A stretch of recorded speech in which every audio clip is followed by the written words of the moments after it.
नमस्कार।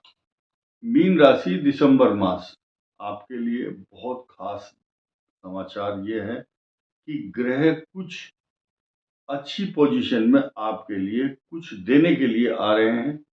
मीन राशि साढ़े साथी के कारण बहुत सारे त्रास, संकट, ताप, संताप झेल रही थी। अब थी क्यों कहा गया है? क्योंकि अब बहुत आगे चल करके अच्छे अच्छे समीकरण बन रहे हैं।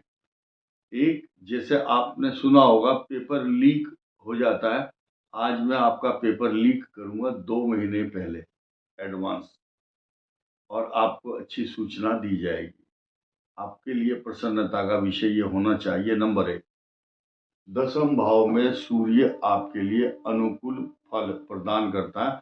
10वां भाव है आपकी मान मर्यादा, तरक्की, राज दरबार स्थान, इंक्रीमेंट, नौकरी, सम्मान, सरकार से अनुग्रह मिलना या ऑफर मिलना, ये सब सरकार से रेस्पेक्ट मिलने का स्थान है।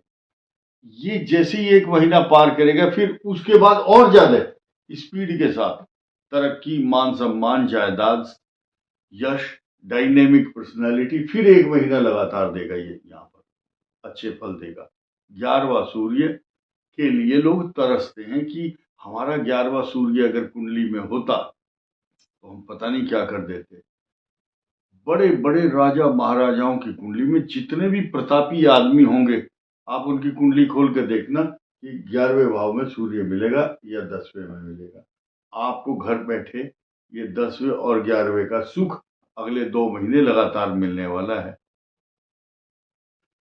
15 दिसंबर की शाम को 10:10 पर ये सूर्य यहाँ पर आएंगे और 16 तारीख से with effective from 16 December morning 7 बजे, जैसे ही सो करके आपकी आंखें खुलेंगी तो आपके लिए नया प्रभात।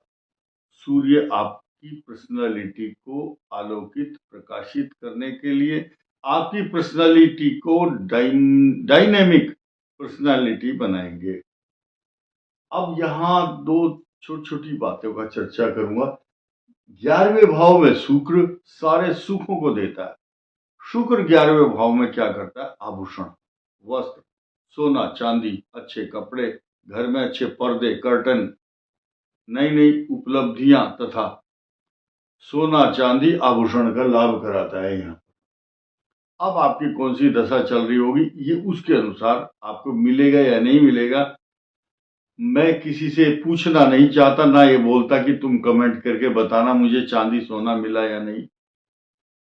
मुझे लोग बाग बताते रहते हैं खुद, जिसकी नौकरी लग गई या किसी को जो मिला वो बताता है, अनुभव शेयर करते हैं लोग। खैर, तो ये 28 दिसंबर तक आपके लिए पॉजिटिव रेस्पॉन्स देगा।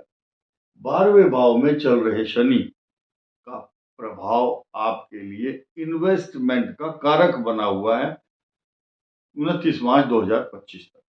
29 मार्च 2025 तक ये आपको प्रॉपर्टी, पैसा, जायदाद में इन्वेस्टमेंट कराने के लिए आ रहा है। तथा ऑनलाइन फ्रॉड भी होगा। आपकी कुंडली में शनि अच्छा प्रभाव नहीं दे रहा है तो फ्रॉड भी होगा। आपके पास झूठ बोलने वाले, बेईमान, छली, कपटी लोग चेक या ऑनलाइन फ्रॉड कर सकते हैं। आजकल आपने सुना होगा कुछ लोग डिजिटल अरेस्ट, या आपके अकाउंट से पैसा कट गया या आपने अपनी जेब से दे दिया, किसी को मार्ग में लैपटॉप, कंप्यूटर और आपका एक्टिवा छीन लिया चोरों ने। तो इस प्रकार की स्थिति जब यहाँ शनि हो तो बनती है।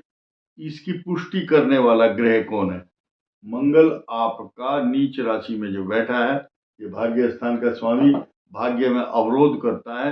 यही कारण है कि ये मंगल अष्टम भाव पर 12वें स्थान पर पैरों में कष्ट, नेत्रों को पीड़ा देने वाला ग्रह चल रहा है। ये बात क्लियर होगी। लास्ट में एक बहुत बड़ा विकेट मेरे पास में है, वो मैं बाद में बताऊंगा। अभी रिजर्व रखता हूं उस बात को। आप एक नई चीज सुनिए।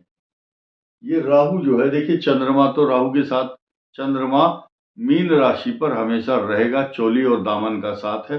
हर 27 दिन के बाद यही दिखाई देंगे चंद्रमा, क्योंकि उनको अपनी ड्यूटी करनी है। हर 27 दिन बाद रोटेशन है इनका। लेकिन ये जो राहु है ये 18 वर्ष के बाद,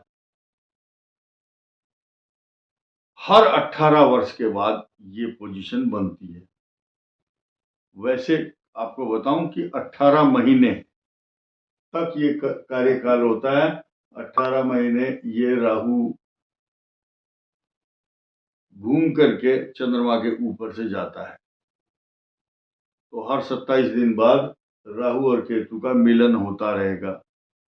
ये स्थिति कई साल बाद बनेगी, फिर अभी नहीं बने वाली।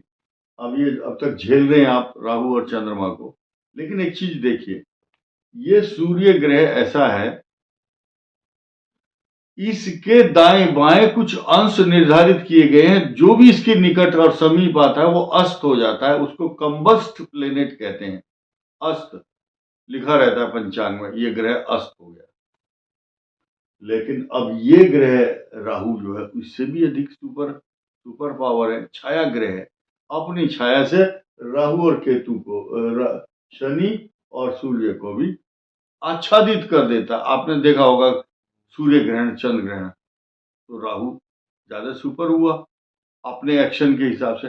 भले ही इसका कोई खगोलीय पिंड नहीं है, अस्तित्व नहीं है, लेकिन ये जब भी कहीं किसी के साथ टकराता है या स्पर्श करता है या टच करके जाता है तो उस राशि को प्रभावित करता है।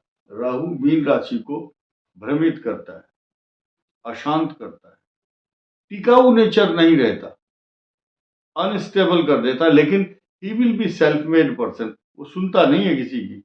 राहु स्वतंत्र विचारक बनाता है मनुष्य को। अब जिसकी बात मैं कर रहा था, जो विकेट है मेरे हाथ में, कि उसको मीन राशि के लिए कौन सी पॉजिटिव चीज होने वाली है। आपके लिए मीन राशि इस समय इतनी मजबूत स्थिति में, क्योंकि ये दो ग्रह तो मजबूत हैं। इन दोनों भावों का स्वामी भाग्य स्थान में बैठा हुआ प्लस पॉइंट दे रहा है, और इसका स्वामी पंचम में मंगल योग कारक ग्रह कहा गया है मीन राशि के लिए और सिंह राशि के लिए। ये त्रिभुज है, एक भुजा ये है, ये सिर हो गया, ये राइट और ये लेफ्ट, यानी के बुध या 8 नंबर यहाँ, चार का स्वामी यहाँ, और मंगल चंद्रमा की राशि में ये राजयोग बनाता है। साथ ही साथ जिस विकेट की और जिस खुशी की बात हम कर रहे थे, उसको क्यों ना आपके सामने अब रहस्य प्रकट कर दिया जाए। पेपर लीक मामले वाली बात जो मैंने कही थी, यहां पर बृहस्पति पूर्ण दृष्टि से मीन राशि के भाग्य स्थान को देख रहा है। इस समय मीन राशि के लिए नहीं, अपितु सभी राशियों के लिए 4 ग्रह इस समय रेट्रोग्रेड मोशन में चल रहे हैं। नंबर 1 राहु, और केतु तो चलता ही है। अब केतु राहु के सामने 180 डिग्री यहाँ पर केतु होता ही है, यहाँ हमने दर्शाया नहीं है, लेकिन आपको बताता हूं ये बृहस्पति भी रेट्रोग्रेड मोशन में है। इसका प्रभाव यहाँ भी है धन स्थान पर। मीन राशि को फाइनेंशियली एड दे रहा है, सुरक्षा दे रहा है, लाभ देता है, और भाग्य को सीधे सीधे मार्ग पर चलने के लिए प्रेरित करता है। यही बृहस्पति आपके सप्तम भाव को भी सुरक्षित, रक्षित, पल्लवित, पुष्पित, सिंचित, पोषित, सुरक्षित, प्रफुल्लित, आनंदित करता है। ये शुक्र, सूर्य, बुध, शनि, आप ये देखेंगे मीन राशि एक ऐसी लकी राशि है जिसकी कंटिन्यूटी 15 तारीख को बनने वाली है। 8 यानी कि आपके भाग्य स्थान से शुरू होकर के कहानी लगन पर जाकर के समाप्त हो रही है। भाग्य स्थान, दशम कर्म स्थान, इनकम हाउस, खर्च और आपका शरीर, वपु। अब ये एक सकारात्मक भाव है।